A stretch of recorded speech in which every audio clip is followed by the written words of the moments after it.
शांति। 1 जनवरी 2025 के महावाक्यों में प्यारे मीठे बाप दादा ने कहा, मीठे बच्चे, तुम ज्ञान की बरसात कर हरियाली करने वाले हो। तुम्हें धारणा करनी और करानी है। प्रश्न है, जो बादल बरसते नहीं है वह कौन सा उन्हें कौन सा नाम देंगे? उत्तर, वह है सुस्त बादल। चुस्त वह है जो बरसते हैं। अगर धारणा हो तो बरसने के बिना रह नहीं सकते। जो धारणा कर दूसरों को नहीं कराते, उनका पेट पीठ से लग जाता है। वह गरीब हैं, प्रजा में चले जाते हैं। जैसे गरीब का होता है, उसका पेट पीठ से लग जाता है, तो ये तात्पर्य होता है कि पेट का पीठ से लगना। सेठों का पेट तो बाहर होता है ना जी। प्रश्न है, याद की यात्रा में मुख्य मेहनत कौन सी है? उत्तर है, अपने को आत्मा समझ बाप को बिंदु रूप में याद करना। बाप जो है जैसा है उसी स्वरूप से यथार्थ याद करना, इसमें ही मेहनत है। गीत है जो पिया के साथ है। ओम शांति। जैसे सागर के ऊपर में बादल है, तो बादलों का बाप हुआ सागर। जो बादल सागर के साथ हैं, उनके लिए ही बरसात है। वह बादल भी पानी भरकर फिर बरसते हैं। तुम भी सागर के पास आते हो भरने के लिए। सागर के बच्चे बादल तो हो ही, जो मीठा पानी खींच लेते हो। अब बादल भी अनेक प्रकार के होते हैं। कोई खूब जोर से बरसते हैं, बाढ़ कर देते हैं। कोई कम बरसते हैं। तुम्हारे में भी ऐसे नंबरवार हैं। जो खूब जोर से बरसते हैं, उनका नाम भी गाया जाता है। तो जो महारथी हैं, वो हो गए खूब बरसने वाले। और जो प्यादे हैं, वो बरसते नहीं। जैसे वर्षा बहुत होती है, तो मनुष्य खुश होते हैं। यह भी ऐसे है। जो अच्छा बरसते हैं, उनकी महिमा होती है। जो नहीं बरसते हैं, उनकी दिल जैसे सुस्त हो जाती है। पेट भरेगा नहीं। पूरी रीति धारणा न होने से पेट जाकर पीठ से लगता है। फैमन होता है। जो मनुष्य का पेट पीठ से लग जाता है, यहाँ भी धारणा कर और धारणा नहीं कराते हैं। यहाँ भी स्वयं को धारणा करके फिर औरों को धारणा करानी होती है, तो वो धारणा नहीं कराते हैं। तो कुछ प्राप्तियां नहीं होती हैं। तो इसलिए वो गरीब रह गए, प्रजा का प्रजा में रोल रह गया। तो पेट जाकर पीठ से लगेगा। खूब बरसने वाले जाकर राजा रानी बनेंगे।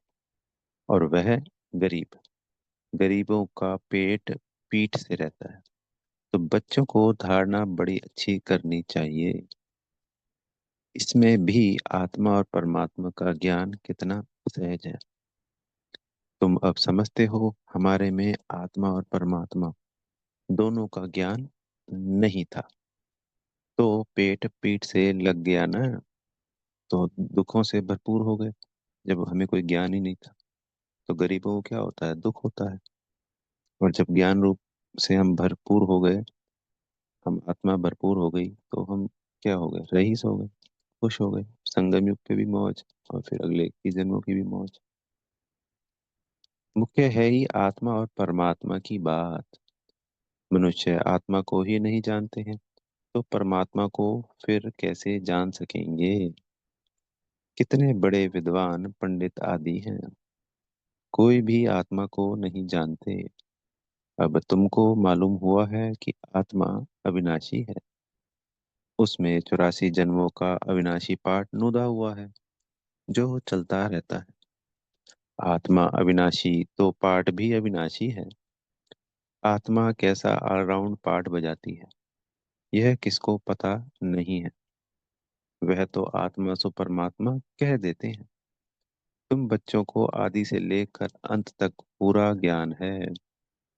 वह तो ड्रामा की आयु ही लाखों वर्ष कह देते। अभी तुमको सारा ज्ञान मिला हुआ है। तुम जानते हो, इस बाप के रचे हुए ज्ञान यज्ञ में यह सारी दुनिया स्वाहा होनी है।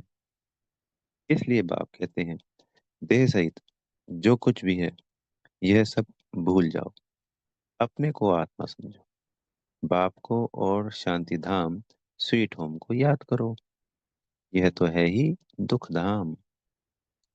तुम्हारे में भी नंबरवार पुरुषार्थ अनुसार समझा सकते हैं। अभी तुम ज्ञान से तो भरपूर हो, बाकी सारी मेहनत है याद में।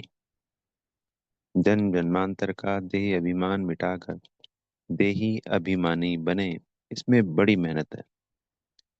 कहना तो बड़ा सहज है, परंतु अपने आप को आत्मा समझे और बाप को भी बिंदु रूप में याद करें, इसमें मेहनत है।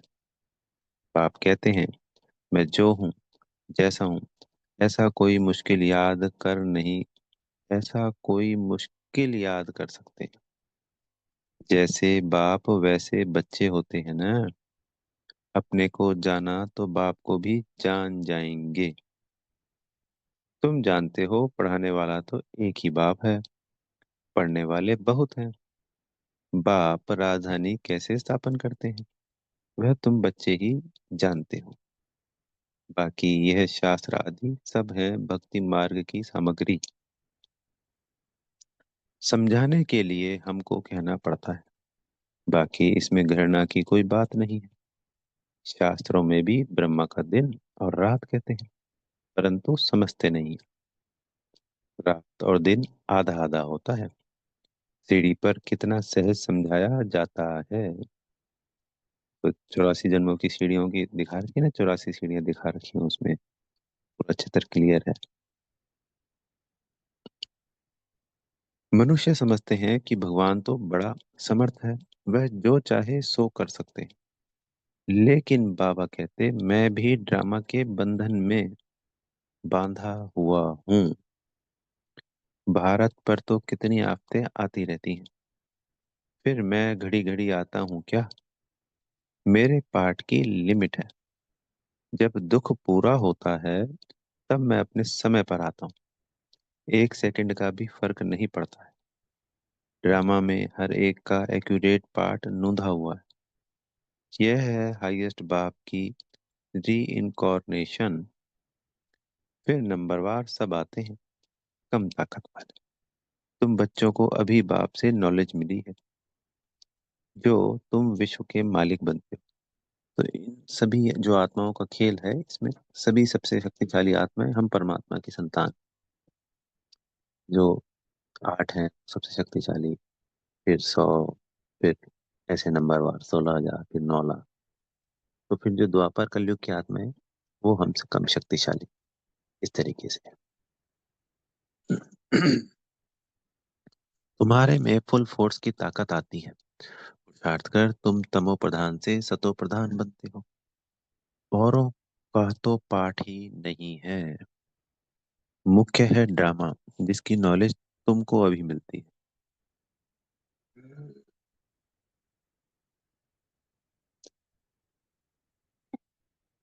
बाकी सब तो है मटेरियल, क्योंकि वह सब इन आंखों से देखा जाता है। वंडर ऑफ द वर्ल्ड तो बाबा है। बिल्कुल राइट। जो फिर रास्ते भी स्वर्ग हैं, जिसको हेवन पैराडाइज कहते हैं। उनकी कितनी महिमा है। बाप और बाप के रचना की बड़ी महिमा है। ऊंचते ऊंच है भगवान। ऊंचते ऊंच स्वर्ग की स्थापना बाप कैसे करते हैं, यह कोई भी कुछ भी नहीं जानते हैं। तुम मीठे मीठे बच्चे भी नंबरवार पुरुषार्थ अनुसार जानते हो, और उस अनुसार ही पद पाते हो। जिसने पुरुषार्थ किया, वह ड्रामा अनुसार ही करते हैं। पुरुषार्थ बिगड़ तो कुछ मिल ना सके, कर्म बिगड़ 1 सेकंड भी रह ना सके। तो जब तक आत्मा इस शरीर में होती है, तब तक हर क्षण कर्म है। हमारा सोचना भी कर्म होता है, और दिन की दिनचर्या है, कुछ भी है, हम भोजन बना रहे हैं, खा रहे हैं, हर चीज कर्म है। संकल्प ही कर्म है, तो सब कुछ ही कर्म हो गया।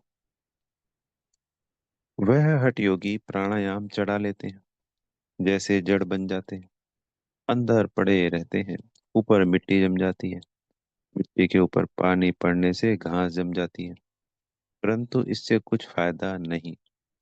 कितना दिन ऐसे बैठे रहेंगे? कर्म तो जरूर करना ही है। कर्म सन्यासी कोई बन ना सके। हाँ, सिर्फ खाना आदि नहीं बनाते हैं, इसलिए उनको कर्म सन्यासी कह देते हैं। यह भी उन्हों का ड्रामा में पार्ट है। यह निवृत्ति मार्ग वाले भी नहीं होते तो भारत की क्या हालत हो जाती। भारत नंबर वन प्योर था। बाप पहले पहले प्योरिटी स्थापन करते हैं, जो फिर आधा कल्प चलती है। और बाबा पवित्रता के ऊपर ही तो सब कुछ करते हैं ना। तो सारा जो 2500 वर्ष है वो सिर्फ पवित्रता के आधार पर, जो कि आधा कल्प चलता है। उनकी पवित्रता से भारत थमा हुआ रहता है। जैसे कोई बिल्डिंग जर्जर होने लगती है तो खंबे से उसको रोक दिया जाता है ना, कि थोड़ा और लंबा चल जाए। तो उन्होंने उस खंबे रूपी आधार का काम किया निवृत्ति मार्ग वाले सन्यासियों ने। बरोबर सतयुग में एक धर्म एक राज्य था, फिर डीटी राज्य अब फिर से स्थापन हो रहा है। ऐसे अच्छे अच्छे स्लोगन बनाकर मनुष्यों को सुजाग करना चाहिए। फिर से डीटी राज्य भाग्य आकर लो। अभी तुम कितना अच्छी रीति समझते हो। श्री कृष्ण को श्याम सुंदर क्यों कहते हैं, यह भी अभी तुम जानते हो। आजकल तो बहुत ही ऐसे ऐसे नाम रख देते हैं, श्री कृष्ण से कंपटीशन करते हैं। तुम बच्चे जानते हो पतित राजाएं कैसे पावन राजाओं के आगे जाकर माथा टेकते हैं। तो द्वापर और कलयुग के सभी राजा लक्ष्मी नारायण के आगे और सभी देवी देवताओं के आगे माथा टेकते हैं, शिव बाबा के आगे माथा टेकते हैं। परंतु जानते थोड़ी हैं। तुम बच्चे जानते हो जो पूज्य थे वही फिर पुजारी बन जाते हैं। अभी तुम्हारी बुद्धि में सारा चक्र है। यह भी याद रहे तो अवस्था बड़ी अच्छी रहे। परंतु माया सिमरन करने नहीं देती है, भुला देती है। सदैव हर्षित मुख अवस्था रहे तो तुमको देवता कहा जाए।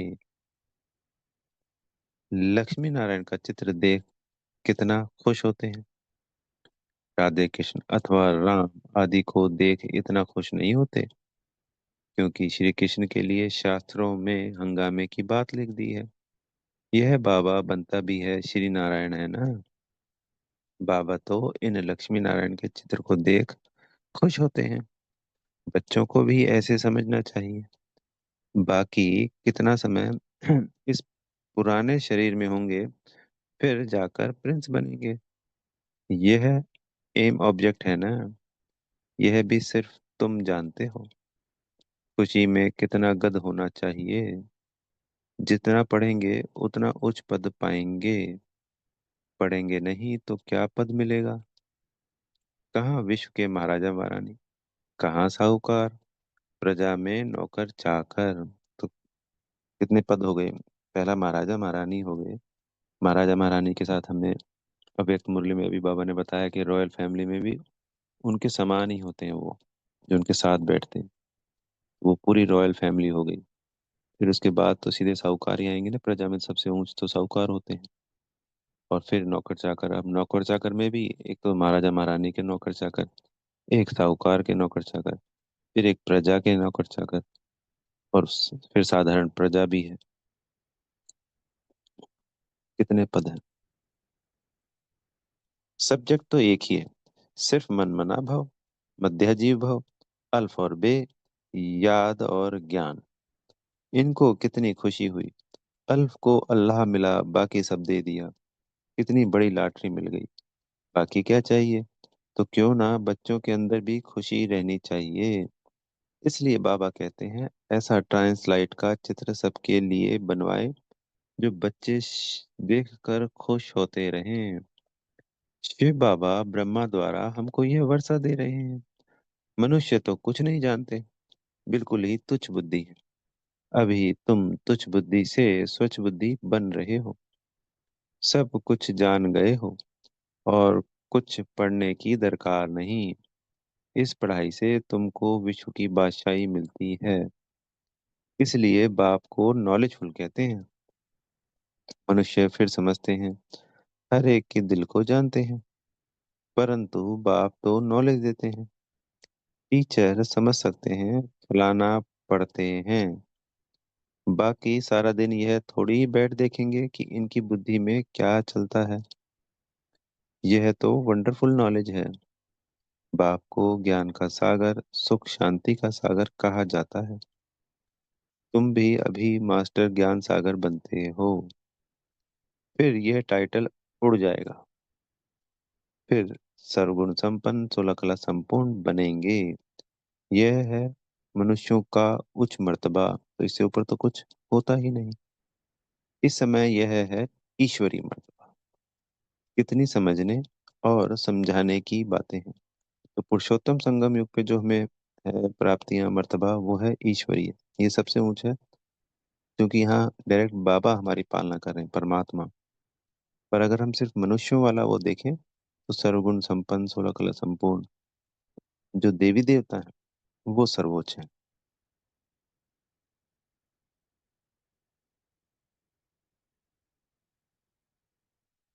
लक्ष्मी नारायण का चित्र देख बड़ी खुशी होनी चाहिए। हम अभी विश्व का मालिक बनेंगे। नॉलेज से ही सब गुण आते हैं। अपना एम ऑब्जेक्ट देखने से ही रिफ्रेशमेंट आ जाती है। इसलिए बाबा कहते हैं, यह लक्ष्मी नारायण का चित्र तो हर एक के पास होना चाहिए। यह चित्र दिल में प्यार बढ़ाता है।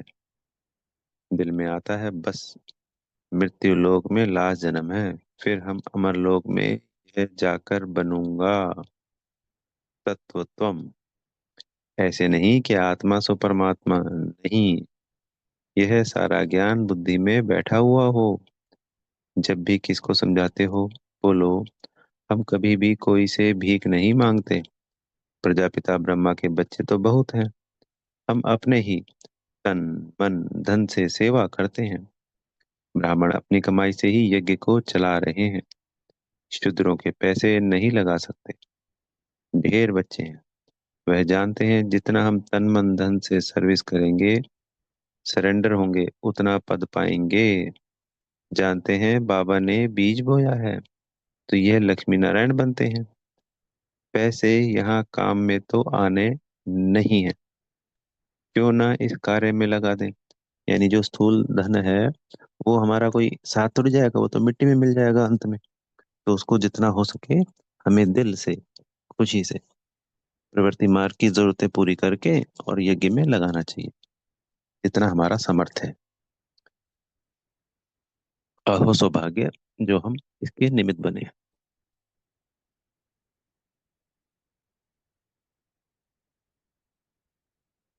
तो क्यों ना इस कार्य में लगा दें।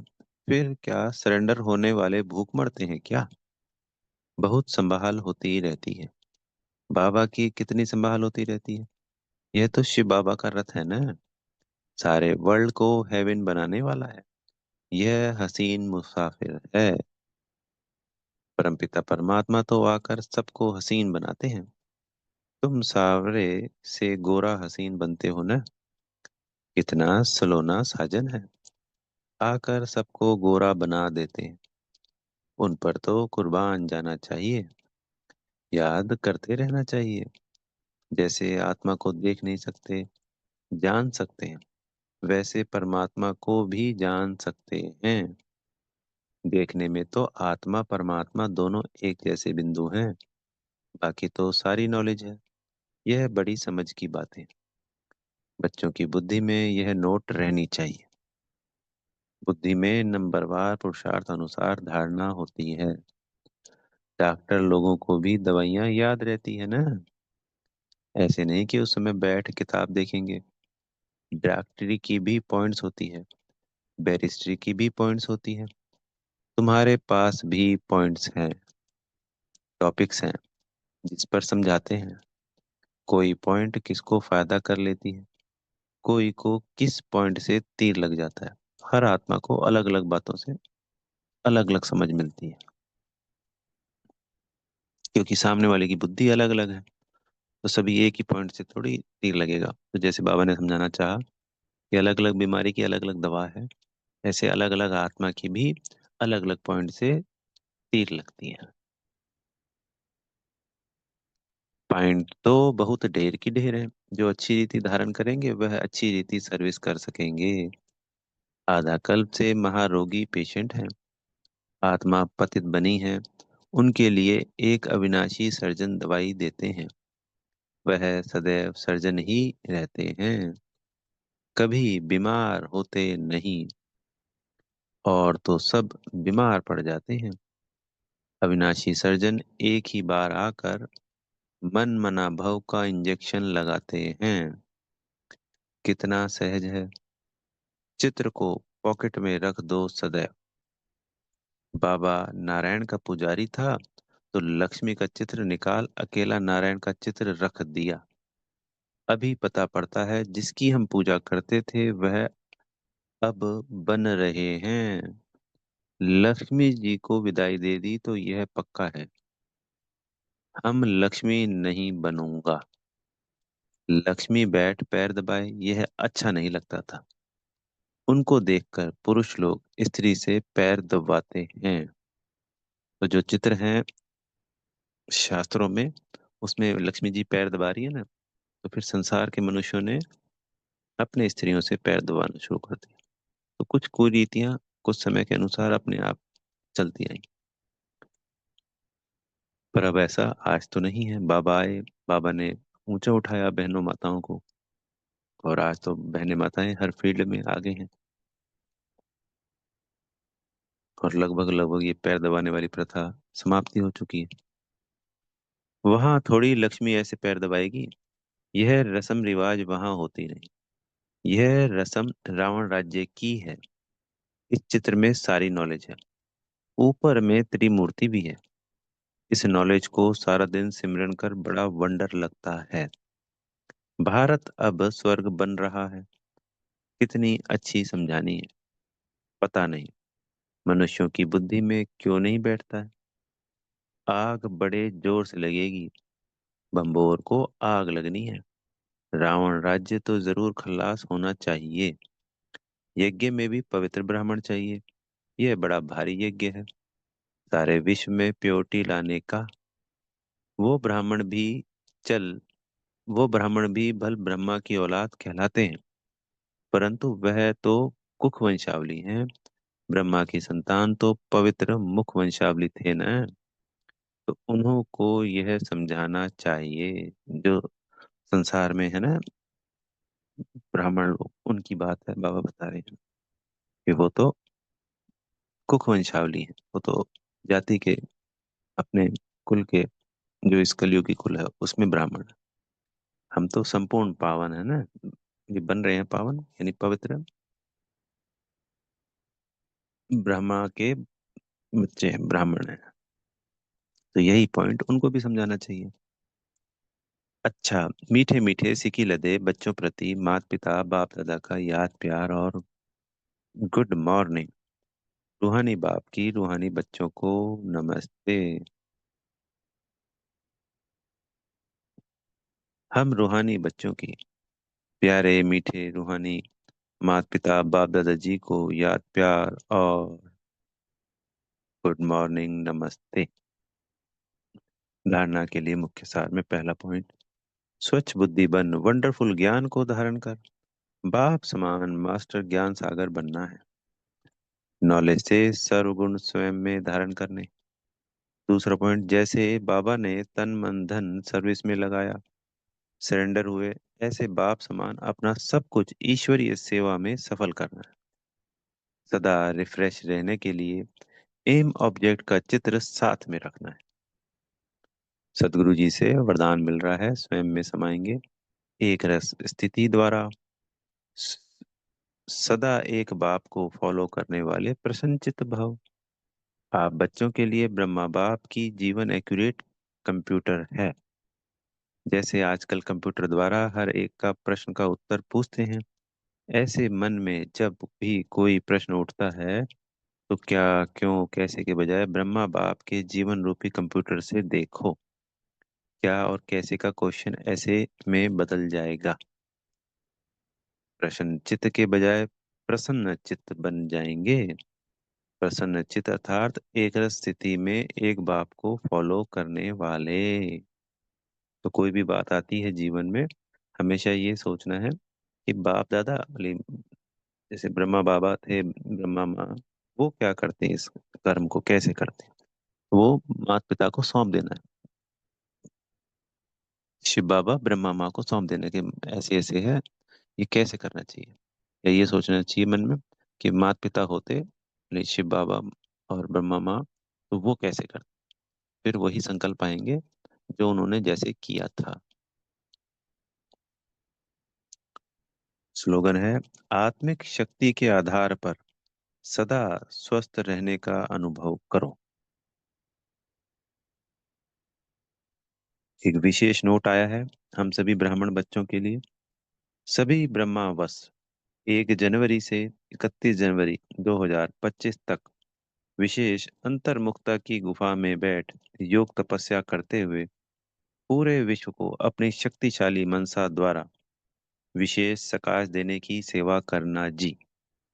इसी लक्ष्य से इस मास के पत्र पुष्प में जो अव्यक्त इशारे भेजे गए हैं, वह पूरे जनवरी मास में मुरली के नीचे भी लिख रहे हैं। आप सभी इन पॉइंट्स पर विशेष मनन चिंतन करते हुए मनसा सेवा के अनुभवी बने। तो हम सभी को जानते हैं, अव्यक्त मास है, तपस्या मास है, तो पूरा महीना हमें योग बल पे, जो बाबा हमें हर रोज मुरली में समझाते हैं, आत्मा समझ परमात्मा को याद करना, आज की मुरली में भी समझाया है, इस पे पूरा ध्यान देना, लगन लगानी। हमें विशेष बल मिलता है, विशेष सहायता मिलती है माता पिता से इस महीने। जैसे कहते हैं ना, लोगों को दिवाली पे बोनस मिलता है, तो हमारा ये बोनस का महीना है पूरे साल में। इस एक अकेले महीने का पुरुषार्थ एक तरफ और पूरे साल का एक तरफ, तो अनंत अनंत प्राप्तियां हैं जो हमें उसका पूरा लाभ उठाना है। तो अपनी शक्तिशाली स्थिति से बेहद की आत्माओं को मनसा सकाश देनी है।